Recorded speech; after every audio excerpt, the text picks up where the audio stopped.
The internet just loves these videos. How much income can X dollars produce? And look, I get it. It feels concrete. It feels like you can finally plan. But most of the answers online are either selling optimism or selling fear. And neither helps you. And I think you deserve the full story. So here it is. I'm recording this video right now because this topic is quietly costing retirees real money. Comment where you're watching from so I can see how far these videos travel. And real quick, if you value calm, numbers-first retirement breakdowns like this, do me a favor. Subscribe and comment Retirement Risk Watch so the algorithm knows you want more of this. Now, in case you haven't seen what I'm talking about, here's the claim making the rounds. $500,000 can generate $5,000 a month. Just live off dividends. Just take 4%. It depends on yield. And on the surface, it sounds airtight. But when you slow it down piece by piece and you look at inflation, taxes, and how long the money needs to last, you realize the reality is more nuanced. That's not the whole story. That's not even half of it. So I'm going to break down 3 things. First, the 3 questions you have to answer before monthly income means anything. Second, realistic income ranges and what drives them. And third, a simple paycheck blueprint you can use whether you have $500,000, $300,000, or $1.2 million. So let's start with what we can verify. When someone asks, how much monthly income can $500 generate? They're really asking, how fast can I safely drain this machine without it breaking? Here's the clean way to think about it. Your portfolio is a paycheck machine. The monthly income is the output. And the output depends on 1. Your time horizon. 2. Your spending flexibility. 3. The mix of guaranteed income versus market-dependent income. If you don't answer those, any monthly number you hear is basically entertainment. Question 1. How long does it need to last? If you need 10 years, your monthly number can be very different than if you need 30 years. A 30-year retirement is a different sport. Same ball, different field. Question 2. Do you have other income? Social Security, pension, part-time work. If you have a strong base layer, your portfolio doesn't have to do as much. If you don't, your portfolio is the main engine. Question 3. Are you willing to flex spending? Rigid spending is expensive. Flexible spending is powerful. People hate hearing that, but it's true. A plan that can reduce spending by 10% during rough markets can last dramatically longer than a plan that insists on raises every year no matter what. Here's a question for you. What's your goal? Never touch principal or never run out of money? Comment principal or never run out. Because those are not the same goal, and they create very different monthly income expectations. Okay. Now here's where it gets interesting. Let's talk about ranges in a way that's honest. A common rule of thumb people cite is a 4% starting withdrawal for a long retirement. If you take 4% of $500,000, that's $20,000 per year, which is about $1,667 per month before taxes. And that number gets people emotional because it's not what they wanted to hear. They wanted $4,000 or $5,000 a month. But this is where people miss the bigger picture. Most retirees don't live on the portfolio alone. They live on the stack. Social Security plus portfolio plus maybe other income. So if your Social Security is, say, $2,000 to $3,000 per month for a household, and the portfolio adds $1,500 to $2,000, now you're in a different place. That's a retirement paycheck, not a fantasy, a stack. Now, could $500,000 generate more than $667 a month? Sure. Here's how it can happen. If the time horizon is shorter.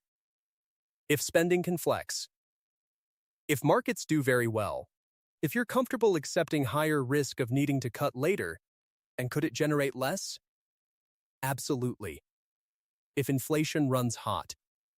If markets drop early. If taxes bite harder than expected. If you need it to last 35 plus years. So what does this actually mean for you? It means stop asking for one number.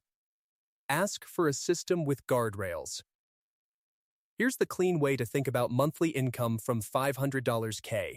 There are 3 buckets of income you can create. Bucket A, stable cash flow you can count on, to the extent anything can be counted on in markets. Bucket B, variable cash flow that can rise and fall. Bucket C, emergency flexibility plus spending thermos. If you only build bucket B, you're going to feel rich in good years and terrified in bad years. Now here's a simple action plan. No drama. Step 1. Write down your baseline monthly spending. Essentials and total. 2 numbers. Step 2. Write down your guaranteed income. Social Security, pension, anything stable. Subtract it from your baseline. The remaining gap is what your portfolio must fund. Step 3. Decide your runway. 12 months, 18 months, 24 months of essentials and safer assets, so you're not forced to sell stocks in a downturn. Keep it sane. Write it down. Decide X first, then Y. Now, let's do a realistic retirement paycheck blueprint using $500. Part 1. Build the runway. If you want 1 year of essentials protected, you set aside that amount in cash T-bills / short-term high-quality stuff, depending on your comfort. That's your shock absorber. Part 2. Build the stability layer. This is where many retirees use high-quality bonds, ladders, or conservative allocations to generate steadier cash flow and reduce volatility. The job here isn't to get rich. The job is to keep the paycheck machine from throwing you around. Part 3.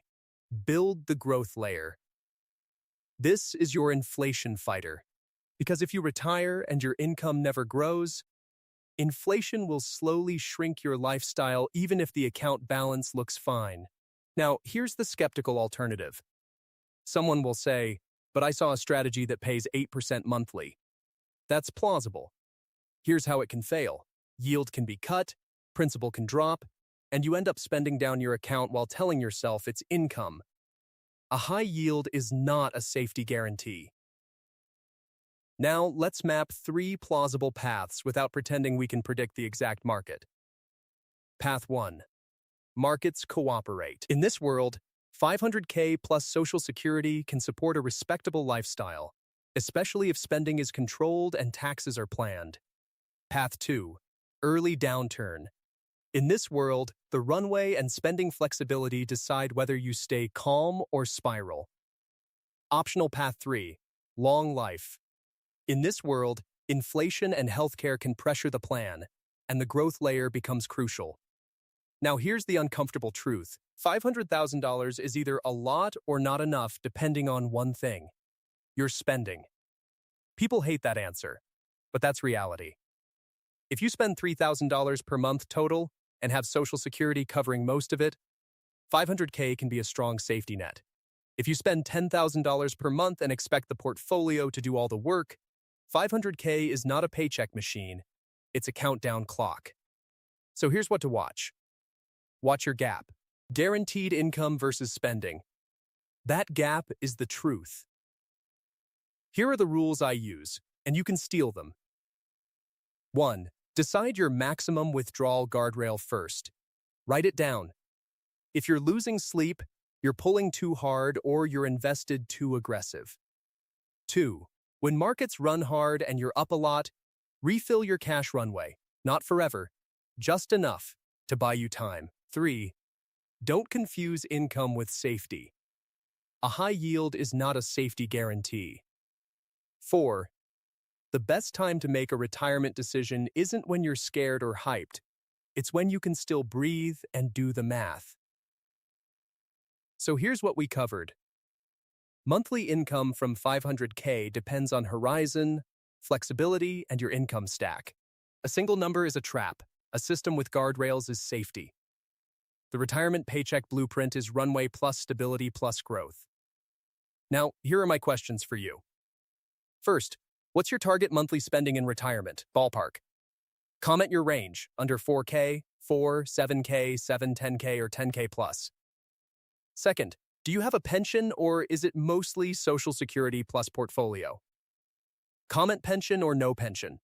If you got value out of this, subscribe and comment Retirement Risk Watch so I know you want to follow up when the next update hits. And if this helped you, share it with someone who's trying to retire without making expensive mistakes. All right, take care of yourself, stay sharp, and I'll talk to you soon.